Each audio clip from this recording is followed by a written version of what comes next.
noches, bienvenidos a Opina Bogotá, el espacio para la opinión y el debate aquí, en el canal Capital, en la televisión pública de nuestra ciudad. Los saludamos en vivo y en directo aquí, desde los estudios de Canal Capital en el occidente de la ciudad. Vamos a analizar esta noche la liberación, la libertad de Jesús Santrich.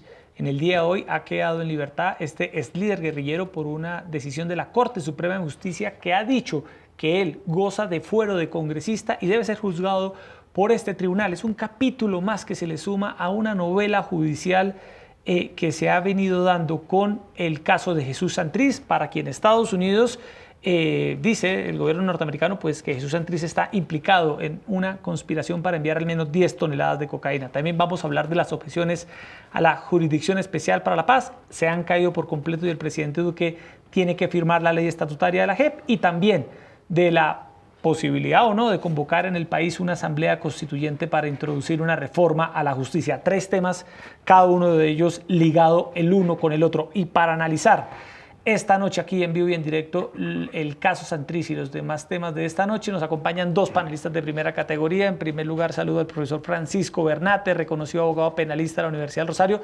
director de la especialización de Derecho Penal de esta importante universidad, panelista habitual de Opina Bogotá. Como siempre, profesor Bernate, un gusto que esté con nosotros esta noche. Bueno, Jessy, muchísimas gracias. Un saludo también muy especial para todos y para toda la audiencia, que esperamos esté resguardada porque el aguacero que cae hasta ahora en Bogotá es de verdad muy importante. Muchas gracias, muy honrado estar acá. Bueno, y también nos acompaña Néstor Rosanía, reconocido analista político. Profesor Rosanía, también un gusto, como siempre, tenerlo en nuestro programa. Buenas noches. Gracias a ti, Jessy, al profesor Bernate y a todos los televidentes. Bueno, vamos por partes, porque es un tema que de alguna manera muchas personas no logran entender. Y la primera pregunta es esa, profesor Bernate. ¿Cómo entender que hoy, en estos momentos, Jesús Santrich está en libertad? Pues después de tantas cosas, después de tantas pruebas, después de lo que dice Estados Unidos, después de la petición de la Fiscalía, en fin, ¿por qué hoy Jesús Santrich está en libertad? Pues en 15 días esto ha tenido todo un revuelo. Recordemos que hace 15 días se ordenó la libertad del señor Santrich cuando se negó la extradición y mientras salía de la cárcel fue literalmente recapturado ahora para enfrentar otro tipo de proceso presentado ante un juez. Y un poco, pues, yo aquí no como abogado, sino como ciudadano desde afuera, y el profesor Néstor me corregirá, pues uno sí puede ver los males de nuestra justicia, las dificultades.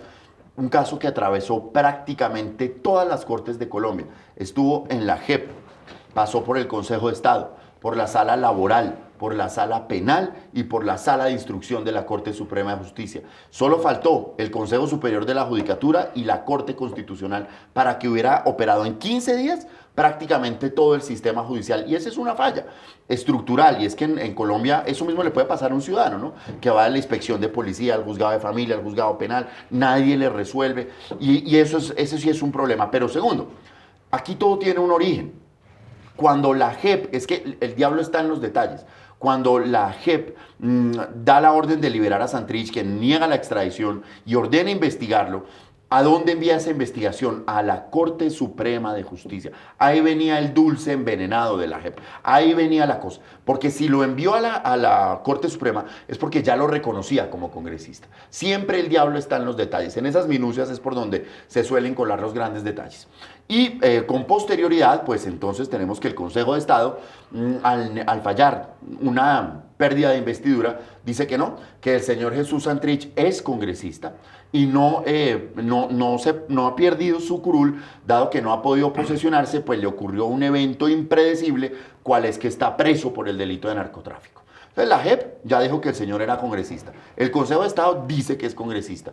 El Consejo Electoral dice que es congresista. Aplicando una tesis muy sencilla, cuando el Consejo Electoral expide la resolución donde dice que él es congresista, se vuelve congresista. Es decir, usted, amigo televidente, está casado no cuando celebra el rito, sino cuando le pone el anillo a su pareja con la que se está comprometiendo. Según el Consejo de Estado y el Tribunal y el Consejo Nacional Electoral, ahí usted es una persona casada. Es absurdo. Y ante toda esta coyuntura, pues la Corte Suprema en la Sala de Casación Penal, pues ¿qué opción tenía? La Corte Suprema no es quien reconoce quién es congresista o no. La Corte Suprema fue independiente, fue digna y aplicó lo que habían aplicado ya, lo que ya habían dicho tanto la JEP como el Consejo de Estado, como el Consejo Electoral. Y por eso dice, bueno, entonces tendremos que juzgarlo como congresista, lo que se haya actuado en estos últimos 15 días no existe y tenemos que volver a empezar. Y es probable que ahora el círculo vuelva a darse en las próximas horas y el señor vuelva a ser detenido ahora por la Corte Suprema de Justicia. Profesor Rosaría, este resumen judicial que hace el profesor Bernate contando que el caso Santrich ha pasado por casi todos los tribunales del país, excepto el Consejo Superior de la Judicatura y la Corte Constitucional, algunas personas dicen, ahí está operando la justicia en Colombia, esta es la justicia nuestra, evidentemente dio tremenda vuelta por cada uno de los tribunales. ¿Usted cree que esto es una muestra de justicia en Colombia o ve usted que es una evidencia fehaciente de la necesidad de introducir una reforma? Porque claramente vemos un choque de competencias, un choque de trenes, conceptos diferentes para juzgar un mismo caso. Vale, dos cosas. Lo primero, decir que esto no es un proceso jurídico, sino un proceso político. O sea, toda esta cantidad de cosas que hemos visto es porque estamos realmente en un proceso político con una cantidad de intereses de fondo muy importantes. Está el gobierno de los Estados Unidos que se pronuncia permanentemente. Está el tema del proceso de paz en vilo. Está alrededor también las objeciones de la JEP, el gobierno. O sea, la cantidad de intereses que hay alrededor de esto son muy importantes. Está también el tema, y ya lo tocaremos, Iván Márquez está mirando qué es lo que le va a pasar a Santrich para también empezar a tomar determinaciones ahí. O sea, hay una cantidad de un conglomerado de intereses ahí. Ahora, lo segundo, y el profesor Bernate lo explica ahora, lo que estamos viendo es que la justicia se va acomodando, casi como después de un temblor que las placas se van reacomodando, es a partir de los pronunciamientos que se van dando. Entonces, hay dos procesos, porque el ciudadano de a pie debe estar muy confundido, como así que entra, sale, lo recapturan y ahora vuelve y sale. Entonces, a decir dos cosas. Primero, él tenía un proceso ante la JEP y ese proceso se surtió y lo liberaron. Después, la fiscalía dice, no, es que tenemos unas nuevas pruebas, vamos al segundo proceso. Comienza ese segundo proceso judicial. Él al segundo proceso entra como un ciudadano colombiano común y corriente que cometió aparentemente un delito y lo van a investigar. Pero cuando está en ese proceso, dicen, no, es que el señor no es un ciudadano común y corriente, no se le puede dar ese tratamiento. Resulta que el señor ahora es aforado porque, y lo que explicaba el profesor Bernate, desde cuándo comienza a ser congresista, o sea, es congresista, entonces su juez natural y el debido proceso no es la fiscalía en este momento como lo está llevando, sino que va a ser la Corte Suprema de Justicia. Entonces, señor fiscalía, libérelo, porque si no le viola el debido proceso. Y es lo que acaba de pasar, pero como lo decía el profesor Bernate, ahora la Corte Suprema va a decir, y ya lo pidió la Procuraduría, bueno, ya como ciudadano no, pero como congresista se le puede dictar yo lo puedo otra vez capturar. Ya vamos a analizar si Jesús Santrich es o no congresista a la luz de la discusión que planteó el profesor Bernate, pero antes vamos a escuchar unas declaraciones que dio ya en libertad Jesús Santrich hoy en la sede del partido político FARC en Teusaquillo, en el centro oriente de Bogotá. Es posible derrotar los montajes judiciales que se quisieron iniciar y desarrollar desde la Fiscalía General de la Nación y desde la DEA. Creo que si las altas cortes manifiestan una actitud de soberanía y de patriotismo, es posible coadyuvar con ello también a sacar la paz hacia adelante. Mis abogados tienen la instrucción de habilitar todas las circunstancias para hacer posible mi presencia donde me requieran. Ese es un compromiso con el país, ese es un compromiso con mis camaradas, es un compromiso con las víctimas, que muchas hay también de nuestro lado, y es un compromiso con Colombia. Mi afán de lucha es dentro o fuera de la curul, pero esa definición necesita que se completen todas las formalidades de ley y es un momento que queda en manos de mi partido. Es mi partido quien debe definir en qué momento y de qué manera lo voy a hacer. Bueno, eran tres declaraciones centrales de Jesús Santrich. Profesor Bernate, antes de ir con las declaraciones, usted dice que Jesús Santrich no es congresista, que el hecho de que el Consejo Nacional Electoral le haya certificado la curul no quiere decir que sea congresista porque no se ha posesionado, si le entiendo bien. ¿Cuál es su postura frente a ese tema? Porque es parte sustancial de este proceso. Es la parte más importante, ¿no? Sí. Si es congresista, entonces puede ser juzgado por la Corte o de lo contrario es un asunto de fiscalía y de jueces. Claramente, hasta Hoy se había sostenido que el congresista, como cualquier servidor público, requiere el acto de tomar posesión, que se ve como una formalidad. Claro, si vemos en las fotos familiares o en esto, pues es cuando voy, me juramento, firmo. A partir de ese momento estoy vinculado. A mí me pueden hacer una oferta, que es un poco lo que sucede cuando a mí me eligen en un cargo, me ofrecen un cargo y yo soy libre de decir sí o no. Pero los cargos en Colombia, públicos o privados, se ejercen desde cuando usted va y toma el juramento y toma la posesión.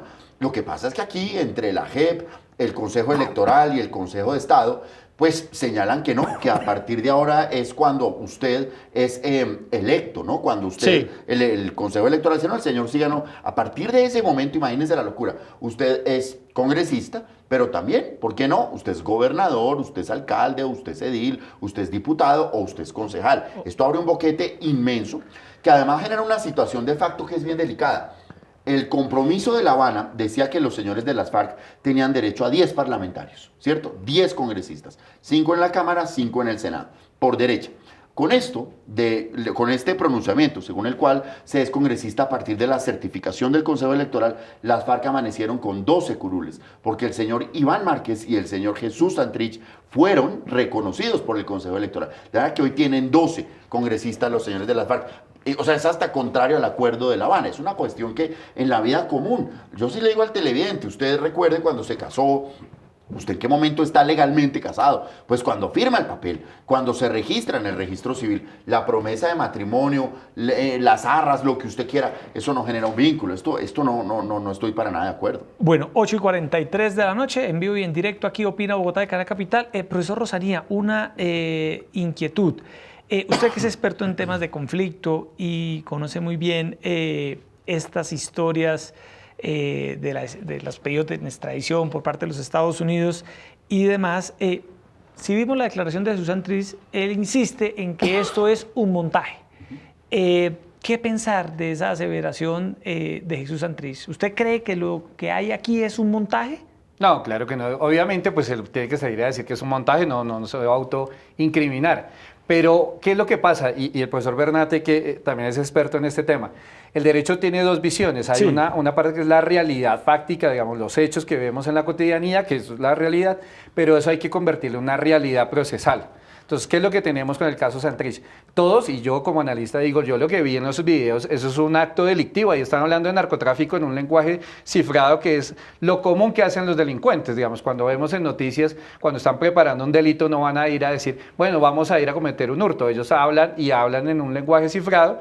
Y el video lo que muestra es un lenguaje cifrado. O sea, evidentemente Jesús Santrich está en un tema de narcotráfico. Ahora, ¿qué es lo que hay que hacer? Convertir esa realidad en una realidad procesal, donde las pruebas se deben a llegar de forma adecuada, respetando una serie de requisitos, una cadena de custodia y demás. Entonces, ¿qué es lo que está en vilo ahorita? Que la Corte Suprema de Justicia entre a valorar esas pruebas y que no se vayan a caer esas pruebas. ¿Qué es lo que pasa? Y en Colombia es muy usual, que lo que vemos es que se capturan a los delincuentes, pero terminan en la calle. El ciudadano dice, pero bueno, aquí lo que hay es una impunidad y una injusticia muy grande del sistema judicial. ¿Por qué se caen? Por errores mínimos en la forma y no es un tema de fondo. El tema Santrich, lo que nos preocupa es que se vaya a caer por un tema de forma cuando todos sabemos que el fondo realmente es que él estaba vinculado a un tema de narcotráfico después de la firma de los acuerdos. Entonces Santrich obviamente va a decir que él es inocente y el partido lo va a respaldar, obviamente, pero lo que sí demuestra es que Santrich, y puede ser que Iván Márquez y otros, realmente le estaban haciendo era conejo al proceso de paz, porque después de la firma terminaron cometiendo delitos que nos metieron a todo el país en este problema. Sí, profesor Bernate, para claridad de los televidentes, en las próximas horas, ¿qué va a pasar con la petición que le hizo la Procuraduría a la Corte Suprema de Justicia? En estos momentos, hoy jueves 30 de mayo, 8:46 de la noche, Jesús Santrich está libre. Y digo la hora y digo el día porque... sí, a las 8:50 puede todo ser otro puede, escenario. exacto, todo puede cambiar. Entonces, ¿qué viene a continuación? La Procuraduría le ha pedido a la Corte Suprema que lo capture. ¿En qué se puede amparar la Corte Suprema para capturar a un congresista, según la Corte? Sí, claro. ¿qué va a pasar ahí? Aquí hay un mensaje adicional, ¿no? Yo estoy de acuerdo en que los ciudadanos claramente pues nos cuestionamos cuando pasa esto, cuando efectivamente el ladrón queda en la calle, cuando la persona que está cometiendo un atraco lo tenemos que ver salir del juzgado, a veces por un formalismo, pero también esa es una cara de la moneda, pero también hay otra cara de la moneda, y es que Colombia es un país de reglas, es un país que respeta los derechos fundamentales aún de un ser humano como que podemos querer o no, como Jesús Santrich. Si el señor es inocente o culpable, yo no soy quien para decirlo. Claramente hay un video que apunta a unas cosas, pero mira cómo pues al señor se le decretó su libertad y por más malo que sea, por lo que tú quieras, está libre. Ese señor puede jurídicamente irse del país, puede moverse libremente por el territorio colombiano, utilizar los canales de comunicación que él considere, y eso también hay que verlo, porque así como nos da mucha rabia que un culpable salga en libertad, digamos, por las rendijas del sistema, a mí me parece todavía peor cuando un inocente es enviado a la cárcel. Entonces, un poco ahí también caminar por la línea del medio. ¿Qué va a pasar? La Corte Suprema de Justicia hoy recibió el expediente y hay algo que explicarle a los televidentes que ya lo anticipaba. Y es, una cosa es lo que uno está viendo en un video. Uno puede ver el video y dice, pero es que aquí es grotesco, es evidente el delito, captúrenlo. Pero otra cosa es lo que le llega a uno un proceso. Una cosa es lo que uno ve en la televisión, en las redes sociales, y otra cosa es los papeles. Y uno como juez decide sobre lo que hay en los papeles. Así esto tenga todas las connotaciones de que es un delito, pues puede que no lo sea. Puede que no lo sea, yo no lo sé. Entonces la Corte Suprema va a mirar los elementos a fin de tomar una decisión. Si investiga o no. ¿Y cuándo investiga? Cuando parece que es un delito, lo cual se cumple, y cuando pues habrá que determinar si el señor lo cometió o no. Entonces lo que va a hacer es abrir la investigación y tomar una primera decisión. Una de dos. Lo llamo amistosamente, lo cito y le digo, bueno, tiene que presentarse con su abogado tal fecha para rendir sus descargos, o lo ordeno capturar con miras a que usted comparezca. Porque en criterio de la Corte se da uno de tres requisitos. La persona se va a volar, la persona va a poner en peligro las pruebas o va a poner en peligro a las víctimas. Pero para usted la Corte Suprema tiene todos los elementos para pedir históricamente la Corte Suprema, siempre que ha tenido un proceso judicial penal contra un congresista, lo ha capturado con fines de indagatoria, siempre. Y eso sería pues un caso histórico en el país que yo no recuerdo, digamos de pronto en los tiempos de la Patria Boba, pudo haber pasado en otro escenario, que una persona haya pasado de la cárcel al Congreso, se acostó preso, se levantó congresista. Al revés, sí, congresistas que se acuestan congresistas y amanecen presos todos los días. Pero el caso inverso, yo creo que en los tiempos de Antonio Nariño y eso de pronto sí pasó, como a ellos los liberaron y después fueron presidentes y todo eso. Pero en tiempos recientes, pues eso no se había visto, es muy interesante. Por el Bicentenario de pronto estamos... Pero imagínate, supongamos, y esa también es una jugada que ellos tienen que medir, que el señor Santrich entre el lunes de la semana entrante como congresista, el martes que entre ahí, hombre, eso va a generar unos choques ahí también. Eso quería preguntarle, profesor Rosalía, ya me da su opinión sobre ese tema. ¿Cómo se imagina usted la fotografía del martes, si es que de aquí al martes no es capturado y no pasa algo, de Jesús Santrich asumiendo su curul en el Congreso luego de lo que ha ocurrido en los últimos días? ¿Cómo interpreta usted esa imagen? Va a radicalizar y a polarizar cada vez más el país, digamos. Nosotros terminamos finalmente en una lógica de polarización profunda, porque va a quedar ese descontento, como decir, bueno, es que Santrich además, y me uno a lo que dice Francisco, Santrich ha jugado en el filo de la navaja.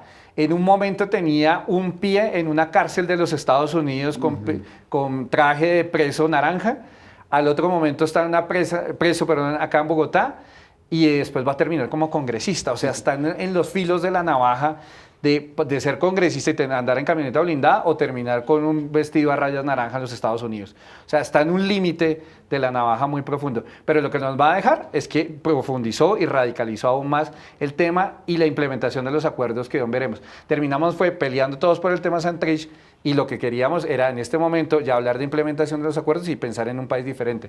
Pero realmente lo que hizo fue devolvernos y polarizarnos más. La foto de Jesús Santrich posesionándose en el Congreso, ¿cómo la leería usted, profesor Bernate? No, yo, digamos, una cosa es mi opinión política, caso en el cual pues sí me sentiría como una afronta, como una transgresión frente a todas las víctimas que el señor no haya comparecido a la JEP, no haya contado la verdad, no haya reparado, y ahora lo tengamos tomándose la foto y posesionándose como congresista, y las FARC haciéndole conejo al acuerdo, teniendo 12 congresistas cuando tenían 10. Es mi opinión política. Mi opinión jurídica es, si es lo que corresponde, si el señor no tiene ninguna limitación, y si el Consejo de Estado, no la Corte Suprema, yo sí creo que aquí la Corte Suprema de pronto se está llevando agua sucia que no le corresponde. Si el Consejo de Estado dio la orden de posesionarlo, porque es que lo dijo él no ha podido ir porque es que le ocurrió ocurrió una calamidad, un evento fortuito, que es que qué curioso que está preso.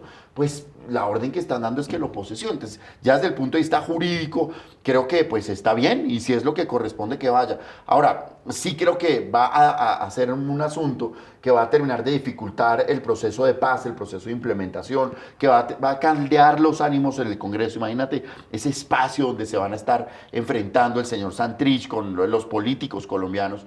Yo creo que más allá de que no sé qué efecto tenga sobre la institucionalidad, pero me temo que va a terminar siendo el combustible que nos arroje a una asamblea constituyente. De eso vamos a hablar ahora. Para cerrar este tema de Susan Tris, pero bueno, vamos a seguir hablando porque es que los otros dos temas tienen que ver con el caso de Susan Tris. Este ir y venir de las Cortes en Colombia sobre el caso de Susan Tris, profesor Rosanía, es una muestra de que hay que introducir una reforma clara a la justicia. Es decir, el caso de Tris destapó lo que ya mucha gente veía. No, profesor Bernate, en Colombia no es la primera vez que hablamos de choque de trenes, no es la primera vez que hablamos de que no es claro, incluso después de la JEP, cuál es la competencia de la Fiscalía y cuál la de la JEP. Hay que hacerle una reforma a la justicia urgentemente y que quedó en evidencia con el caso de Susan Tris. Sí, creo que la reforma a la justicia está en mora, pero cuando uno empieza a hacer un estudio hacia atrás y una traza, hemos hablado de la reforma a la justicia hace más de 25 años. Cada administración nueva dice, viene la reforma tributaria, pensional y de justicia, y es un mantra. Cada administración hemos visto y cada posesión del Congreso dice, es urgente hacer una reforma a la justicia, y realmente todavía no hemos visto la gran reforma a la justicia. Todavía seguimos con unos vicios que nos han llevado a una cantidad de situaciones. Pero yo creo que la reforma a la justicia no se va a limitar en el tema de las altas cortes. Creo que muchos de los ciudadanos, y yo creo que Francisco, que es experto en esto, comparte conmigo, muchos de los ciudadanos dicen, bueno, no entiendo todo lo que está sucediendo porque es muy técnico, pero yo lo que necesito es que cuando me roban el celular la justicia opere. Que yo necesito es como en mi vida diaria que la justicia avance, que los procesos no se demoren 2 o 3 años en reparto mientras dan la vuelta y la gente siente que no hay justicia. Entonces, la reforma de la justicia no son solo en términos de arquitectura, sino también en términos operativos, digamos, para el ciudadano a pie. Ahí también hay que hacer una reforma de la justicia. Eso es muy importante. Bueno, a propósito de esa reforma de la justicia, hablemos ya del tema de la Asamblea Nacional Constituyente. Profesor Bernat, ¿usted es partidario de una Asamblea Nacional Constituyente? No. Pero una sola cosa para complementar. Su colega Iván Cancino sí, ¿no? Sí, mi colega Iván Cancino sí. Pero usted, ¿por qué no? Me gustaría No. escuchar muy bien su argumento. ¿Por qué no una Asamblea Constituyente? Una asamblea constituyente, ¿qué significa? Significa un cambio significativo en la estructura del Estado por la vía de un cambio sistemático de la Constitución. Es decir, aquí lo que estamos diciendo no es cambiar un artículo o 2 artículos, sino cambiar o toda la Constitución política, porque eso también lo hace la Asamblea Constituyente, o cambiar una parte importante de la Constitución. Barajar otra vez. Y en eso terminaríamos con una sola Corte, por ejemplo, que se ha propuesto, con modificar las competencias de la JEP o de la Corte Suprema o de la Corte Constitucional o del Consejo de la Judicatura. A mí no me gusta la Asamblea Constituyente porque yo creo que las instituciones tienen que asentarse. Yo creo que Colombia tuvo una gran virtud, que fue un texto constitucional que rigió durante más de 125 años, la Constitución del 86, y que claro, hubo que actualizarla, y ahora tenemos una Constitución que tiene 27 años, una Constitución joven, es una Constitución que todavía vamos como tratando de entender, que tendrá sus defectos como todos, pero esto es como el cuerpo humano o como el computador que usted tiene en su casa, amigo televidente. Si cogemos este computador y yo le pongo la board de no sé qué, el cable de no sé qué, pues eso es una crisis sistémica. Usted tiene que dejar que las instituciones se asienten, y las instituciones se afiancen en la medida en que se asienten. Aquí no podemos estarnos reinventando todos los días. Yo no creo tampoco que la situación sea tan dramática como para volver a barajar. Al revés, dejemos que las instituciones se asienten, que la JEP ya existe, es una realidad, sí, es parte de esto. Bueno, que se asiente y que pueda trabajar, que la Corte Suprema pueda hacer lo suyo, el Consejo de la Judicatura lo suyo. Yo más que reformas profundas a la justicia, creo que son más reformas de presupuesto, de condiciones más dignas para su operación. Pero yo le digo al ciudadano, usted no puede, haz de cuenta, es decir, estas familias que mes a mes reorganizan la casa, pues uno. Pero profesor, o sea, dejar como está, Dejar como está. así luzca un poquito caótico, sí, y un poquito desordenado, que nadie entiende a quién le compete qué. Esto es un país que está en una transición. Es como cuando uno es adolescente. Entonces, pues uno está tratando de entenderse, está tratando de entender su mundo y lo peor que pueden hacerle a un adolescente pues es estarle cambiando sus espacios. Después de la adolescencia llega la adultez. Somos un país que está en un proceso de justicia transicional, un país con una constitución joven, somos un país que tiene 200 años. Entonces, si usted todos los días está cambiando la ubicación del cuarto o de la casa, pues siempre se sentirá en una casa ajena. Lo mejor es dejar que las instituciones se afiancen. Profesor Rosaneda, ¿qué opina usted de la viabilidad o no de una constituyente? No, sería terrible una constitución. Sí. Una constitución es abrir una caja de Pandora que uno no sabe qué va a salir de ahí. Y un tema, haciendo digamos un estudio comparado aquí regional. Todos los caudillos latinoamericanos lo primero que intentan hacer es cambiar la constitución y hacerse una constitución a su medida, como si fuera un vestido. Pues vean qué fue lo que hizo Chávez. Chávez llega al poder en el 99 y su primer acto fue cambiar la constitución y vean en lo que terminaron. En el Ecuador, ¿qué es lo que hacen? Cambian la constitución Correa para quedarse ahí. Los Kirchner en Argentina cambian la constitución para quedarse ahí. O sea, el peor escenario es cambiar la constitución porque uno no sabe qué monstruo va a salir de ahí. Entonces, y me uno a lo que dice Francisco, Colombia lo que tiene que es asentarse. Obviamente hay cosas por mejorar y hay cosas por actualizar, pero reformar la Constitución podrían salir cualquier cantidad de cosas que irían en contra de los avances constitucionales que hemos tenido. ¿Quedó mal o quedó de alguna manera injustamente redactado o se le dieron muchas gabelas a los guerrilleros de las FARC en el marco del acuerdo de paz y por eso estamos viendo lo que estamos viendo hoy con Jesús Santrich libre y a punto de posicionarse en la curul mientras la Fiscalía está pendiente, mientras la JEP está pendiente de una apelación de la Procuraduría y mientras que la Corte Suprema pues reacciona, digamos lo que casi que a última hora? ¿Esto es fruto, profesor Bernate, de un error en la redacción del acuerdo o así quedó contemplado y hasta ahora los colombianos nos estamos enterando de lo que realmente se negoció con las FARC en el tema judicial? El tema judicial. Una cosa muy importante, y si en esto de las grandes decisiones que tomamos como sociedad aplica lo mismo, de las grandes decisiones que tomamos como seres humanos en la vida. Y aquí hay una regla que es clave. Las decisiones importantes en la vida se toman con la cabeza fría y los pies calientes. Y aquí sucede exactamente igual. Si estamos en esta coyuntura, en esta crisis, en este desorden, con la cabeza caliente, pues lo que vamos a hacer es una contrarreforma y en 25 años tenemos que, o sea, uno no va a encontrar el sendero si todos los días se está pensando en que todo va mal y en que todo hay que cambiarlo. No, dejémosla que se asiente, de mal o bien va. Ahora, respecto de si quedó mal redactado o no, o si esto era algo inesperado o no. No, yo, digamos, creo que lo que se pactó fue correcto. Ellos previeron esta situación y es qué pasa si una persona después del acuerdo está cometiendo delitos y establecieron que salía de la JEP, que respondía ante la justicia ordinaria y que si es el caso tenía que ser extraditado. O sea, el problema no está en la arquitectura, no está en el diseño, no está en el mapa, insisto, aun cuando yo no esté de acuerdo, pero cuando se nombraron los magistrados de la JEP, yo invito a los oyentes a que busquen los nombres, a ver cuál de ellos, hay algunos, hay excepciones honrosas, pero la mayoría eran o activistas políticos, afines a las FARC, los hay, o personas sin ningún reconocimiento, o personas que habían intentado llegar a todas las cortes, a ninguna les había servido y fueron a pensionarse o a asegurarse un puestico aquí y allá. Y eso, o en su gente que no tenía, lo digo con todo el respeto, no tenía vestido para esa fiesta. Cuando montamos esa institución de la JEP, el problema no está en la arquitectura, está en quienes la conforman, está en quienes la han conformado, a quienes la toga les quedó grande, a quienes la toga les pesa, quienes están más preocupados por los comunicados de prensa, por los eventos sociales que por su compromiso con la justicia. Estados Unidos, un factor muy importante en toda esta discusión, ha calificado de lamentable la libertad de Jesús Santrich. ¿Qué puede estar pensando Estados Unidos y qué consecuencias puede llegar a traer para nuestro país pues esta actitud de los Estados Unidos que claramente está mostrando su desacuerdo con la justicia en Colombia? La política exterior de Estados Unidos ha tenido una lógica que son políticas de Estado hasta que llegó Trump. Y Trump tiene la lógica hacia Colombia, que es su gran aliado en la región, nuevamente es zanahoria y garrote. Entonces, nos ha dado zanahoria en algunos temas porque somos su aliado con el tema Venezuela y en ese tema nos lleva muy bien, pero nos ha dado garrote duro con todo el tema de Santrich, con el tema de cultivos ilícitos y con el tema de los resultados. Y Trump no ha tenido, digamos, ningún reparo en salir y regañar en público a Duque, hacerlo quedar en ridículo ridículo ante la comunidad internacional y cada vez que lo tiene que apretar, lo aprieta, cosa que Obama nunca hubiera hecho de una manera pública como si lo ha hecho Trump. Entonces la política exterior norteamericana a este momento ha cambiado su lógica tradicional, digamos, de una diplomacia, de un soft power, un poder blando. Ahora estamos viendo un poder duro, que es lo que ejerce Trump. Y el Departamento de Estado ya se pronunció y lo que ellos estaban atentos era a ver el tema Santrich como un símbolo de poder y como un símbolo también de cómo empezar a atacar esas redes del crimen organizado transnacional. Era casi un botín de guerra para Trump. Ahora pues quedaron a la expectativa que va a decir finalmente la Corte, pero en ese caso ya no le podrían, no existiría el tema de la extradición porque sería por un delito interno. Bueno, vamos con el tercer tema de la noche que tiene que ver con las objeciones a la JEP. Se cayeron finalmente.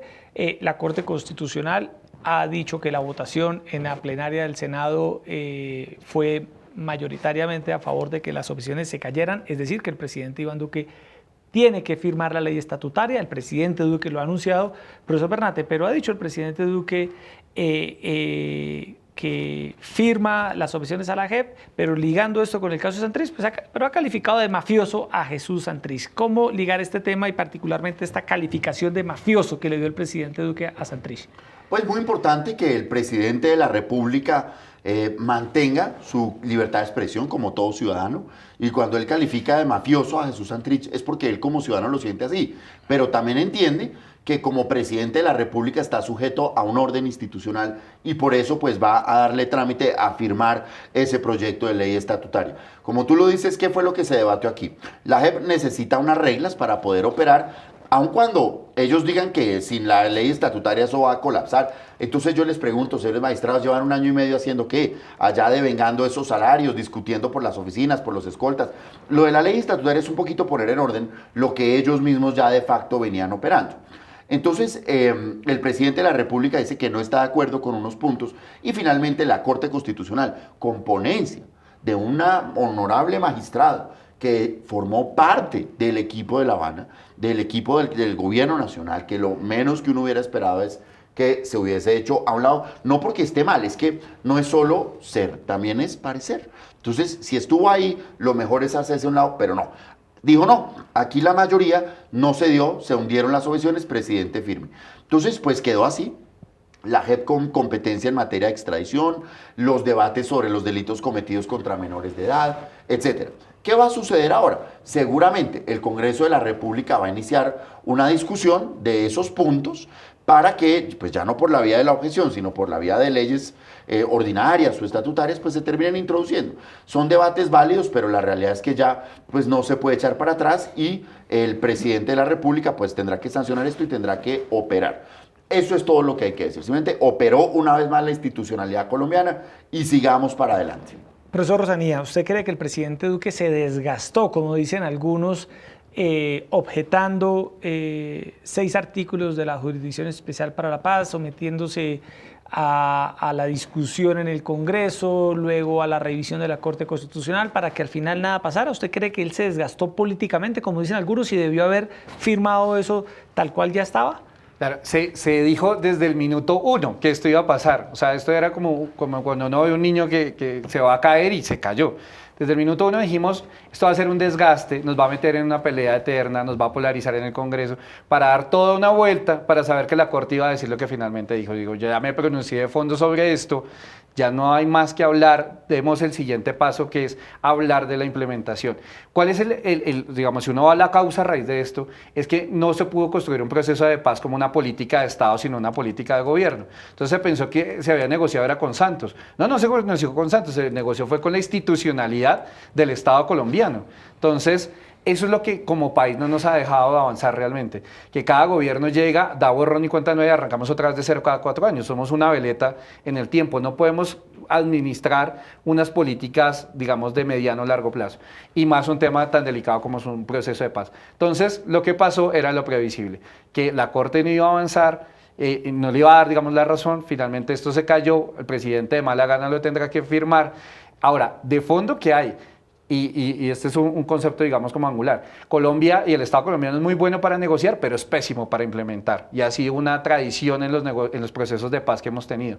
Entonces, nos quedamos devolviéndonos en el pasado, casi que a renegociar lo que ya se había negociado, se había firmado, y la implementación no arranca, y por el contrario, mucha gente se nos salió de las zonas de reincorporación, se fueron para las disidencias, y esto otra vez se volvió a prender. Entonces, en vez de pensar en una implementación adecuada, lo que estamos viendo es que estamos arrancando una nueva espiral de violencia, y eso es lo que no queríamos, y finalmente está sucediendo.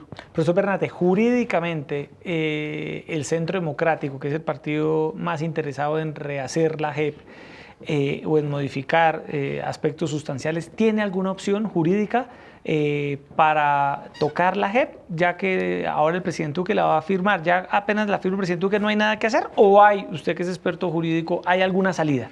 Hay alguna salida. ¿Qué es Como cuál? toda ley, se puede modificar. Esta es una ley estatutaria, como existe la ley estatutaria de administración de justicia, la ley estatutaria, en fin, es una ley más que como todo se puede modificar. Claro, tiene un trámite más amplio, ya no son los 4 debates ordinarios, sino que ahora son 8, pero pues, más allá de eso, yo lo que creo es que se van a abrir los espacios para que se modifique la ley.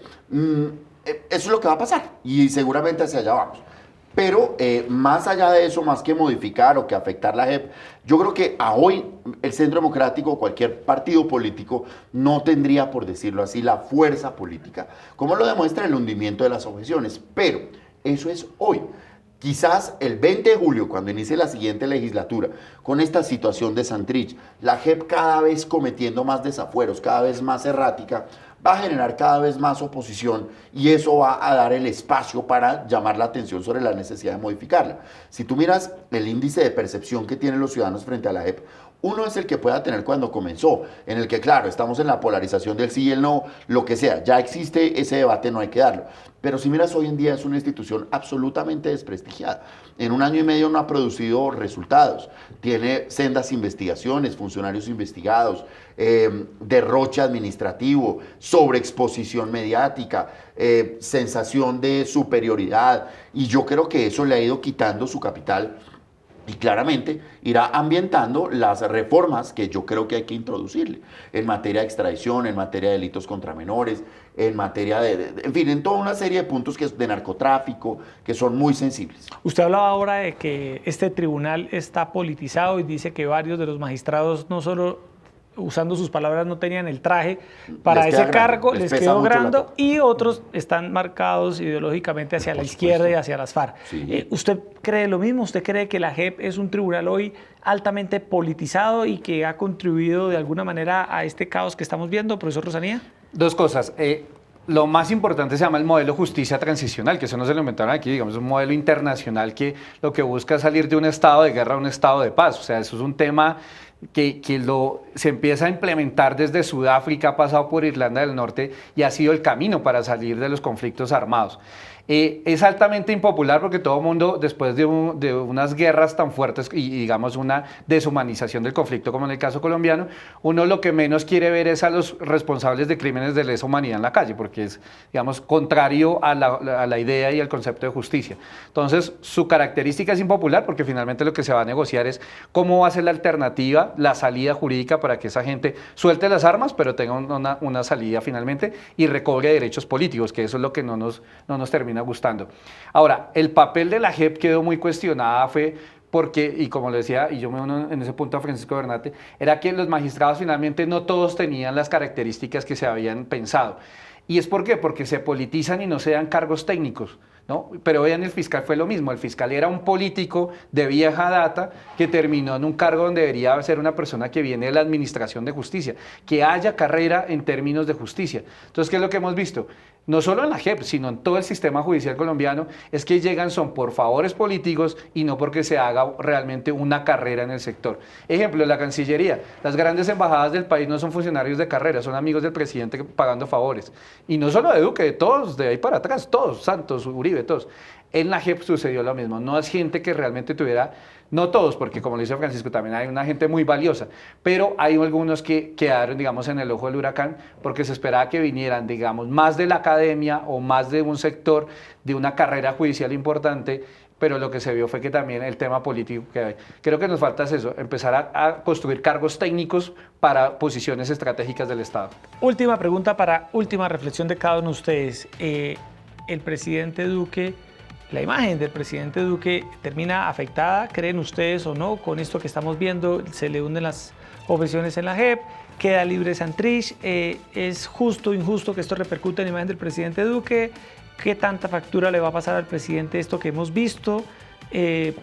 Profesor Berrate. Yo creo que al contrario. Creo que lo que demuestra esto, y yo sí seguiré siendo de ver el vaso medio lleno, es la institucionalidad colombiana. Es que la Corte Constitucional tiene una postura y es independiente, que la Corte Suprema es independiente, que el Consejo de Estado y la JEP, cada uno pues es independiente, así funcionan las instituciones. Y pues sí, no veo ningún motivo para cobrarle al presidente de la República un fallo del Consejo de Estado o una decisión del Consejo Electoral, que son entidades independientes, o de la propia Corte Constitucional. No, digamos, sí pudo haber un desgaste político. Creo que sí pudo haber un desgaste político en términos de haberle apostado a estas objeciones y que no salieran bien. Pero más allá de eso, pues yo particularmente creo que no hay por qué cuestionar al presidente Iván Duque. Creo que el presidente Duque le tiene tanto temor a las alas radicales del centro democrático que se ha dejado llevar a cosas que ya se habían superado. O sea, devolvernos al tema de las objeciones, devolvernos a una cantidad de cosas, eso ya se había firmado. Lo que necesitamos es avanzar como país, ver para dónde va el país en términos económicos, ver para dónde va la reforma a la salud que realmente necesitamos, pensional.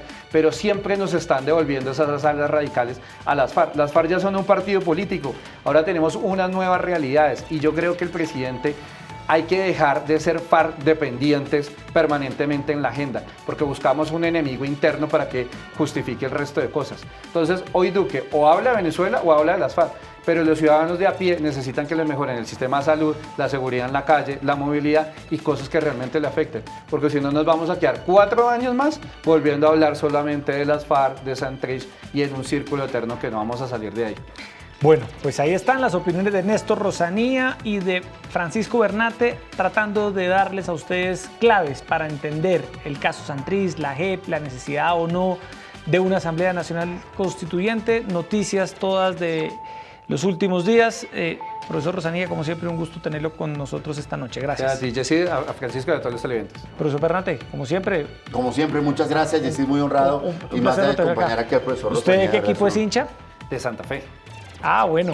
Se salvó porque bueno. él siempre pregunta al panelista que lo acompaña qué equipo es hincha para echarle una puya. Pero no estoy en condiciones, ¿no? Cuando uno, pues si estuviéramos en los 8, pues sí, pero quedando de último y con Millonarios casi campeón, pues prefiero no hablar de fútbol. Sí, y el estudio de nosotros acá de color azul. De usted... color azul, no. Ah. Yo creo que este es el peor escenario. Millonarios es el mejor equipo y Santa Fe de último, ¿no? Ah. Eso es lo peor que le puede pasar a cualquiera. Bueno, muy bien, son las 9 ya y 13 minutos de la noche. A todos ustedes, gracias por estar aquí en Opina Bogotá de Canal Capital en este debate en vivo y en directo en la televisión pública de nuestra ciudad. Nos vemos ya el próximo martes con más temas de interés y de actualidad aquí en Opina Bogotá. Muy buenas noches.